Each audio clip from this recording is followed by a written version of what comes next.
untuk bentuk debatnya sudah disepakati. Ada 6 segmen. Segmen pertama visi misi program, segmen 2 dan 3 pertanyaan yang disiapkan oleh panelis, dan kemudian masing-masing calon menjawab. Segmen 4 dan 5 adalah pertanyaan masing-masing calon kepada calon yang lain dan dijawab oleh calon. Segmen ke-6 penutup.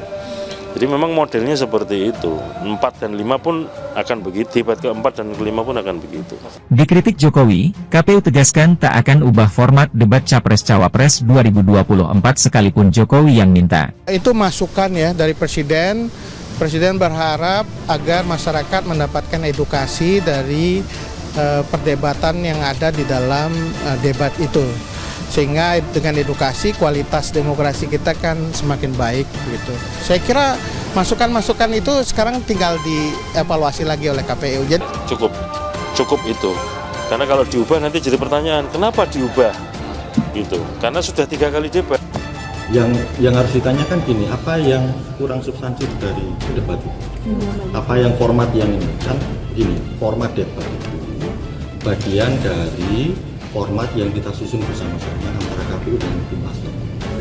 Dan jangan salah, format itu justru banyak juga mengakomodasi usulan dari tim paslon. Makanya segmen-segmen itu terbagi. Lihat saja, kan gini, format debatnya itu ada momen untuk masing-masing capres ataupun cawapres pada saat pelaksanaan debat menyampaikan visi-misi dengan durasi waktu yang disediakan. Kemudian ada segmen kemudian menjawab pertanyaan terkait dengan tema yang disusun oleh panelis, dan kemudian direspon oleh paslon yang lain, mana yang kurang suka. Kemudian yang segmen berikutnya ada interaksi di antara para paslon, mana yang kurang suka. Itu aja. Kira-kira motif Presiden Jokowi ngomong itu kenapa? Mungkin karena jagoannya kalah cepat atau bagaimana, itu satu hal. Yang kedua ya, perdebatan ini adalah perdebatan calon presiden, primus inter pares, orang nomor 1 di Indonesia. Jadi harus siap soal-soal yang sifatnya personal, soal-soal yang sifatnya kebijakan dan lain sebagainya, itu bisa tumpang tindih. Kelihatannya Pak Jokowi masuk di dalam jebakan yang dalam ekonomi disebut apa hukumnya itu. Jadi kalau sawah dikerjain oleh 2 orang tidak produktif, kurang produktif, ditambah 3 orang sampai 5 orang, nah produksinya naik. Tetapi begitu ditambah 6-7 orang justru turun.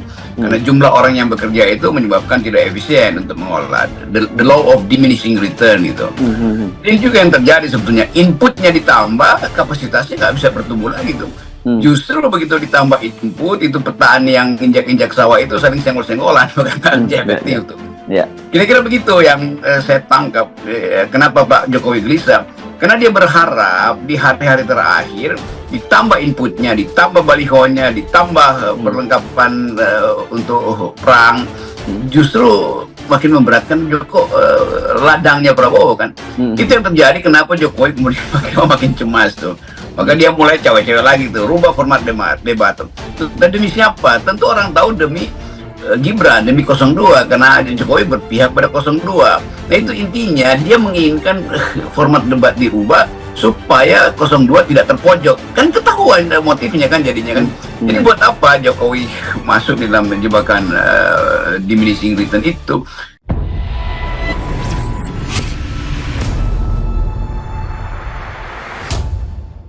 Ketua Komisi Pemilihan Umum, KPU, Republik Indonesia Hasyim Asyari menegaskan pihaknya tak akan mengubah format debat calon presiden, capres, maupun calon wakil presiden, cawapres, pemilu 2024. Pernyataan tersebut menanggapi masukan atau kritik dari Presiden Joko Widodo, Jokowi, yang mengatakan debat capres-cawapres Pilpres 2024 perlu diformat lebih baik. Hasyim menjelaskan, format debat yang telah dan akan dilaksanakan oleh KPU sudah disepakati oleh seluruh tim sukses pasangan capres-cawapres. Jadi, kalau sudah jadi pola, sudah pakemnya, ya, kita ikuti.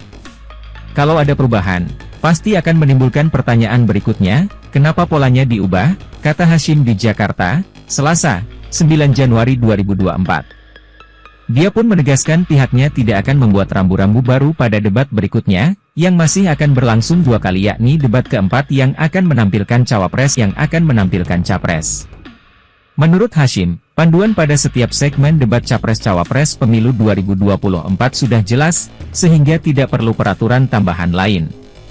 Kan model debat sudah disepakati ada 6 segmen, durasi debat juga sudah ditetapkan, dan seterusnya. Semuanya sudah jelas diatur. Jadi, memang modelnya seperti itu. Debat 4 dan kelima akan seperti itu, tegas Hashim, dilansir dari Antara. Sebelumnya, Presiden Jokowi menilai debat Capres-Cawapres Pilpres 2024 perlu diformat lebih baik lagi. Menurut dia, debat Capres pada Minggu, 7 Februari 2024, lalu kurang mengedukasi pemilih. Debatnya memang perlu diformat lebih baik lagi, ada rambu-rambu sehingga berlangsung hidup. Saling menyerang enggak apa-apa, tapi soal kebijakan, policy, visinya yang diserang, ujar Jokowi dalam keterangan pers diserang, 8 Januari 2024. Bukan untuk saling menjatuhkan dengan motif-motif personal, saya kira enggak perlu. Enggak baik, tidak mengedukasi, sambungnya. Sebelumnya diberitakan, Presiden Jokowi berkomentar soal jalannya debat Capres pada Minggu, 7 Januari 2024. Menurut Jokowi, jalannya debat lebih terlihat seperti adu serang personal dengan minimnya substansi dari visi masing-masing kandidat. Memang saya melihat substansi dari visinya malah tidak kelihatan, yang kelihatan justru saling menyerang, yang sebetulnya tidak apa-apa.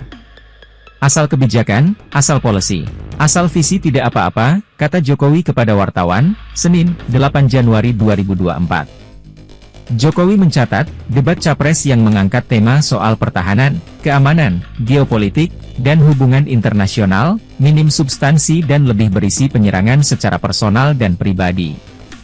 Jadi saya kira kurang memberikan mengedukasi masyarakat yang menonton, ujar Jokowi. Mantan wali kota Solo itu berharap agar tidak terjadi situasi yang sama seperti debat ketiga, maka disarankan penyelenggara debat yakni KPU agar mengevaluasi formatnya. Debatnya memang perlu diformat lebih baik lagi, ada rambu sehingga hidup. Saling menyerang tidak apa-apa, tapi kebijakan, policy, visinya yang diserang, bukan untuk saling menjatuhkan dengan motif personal, kata Jokowi.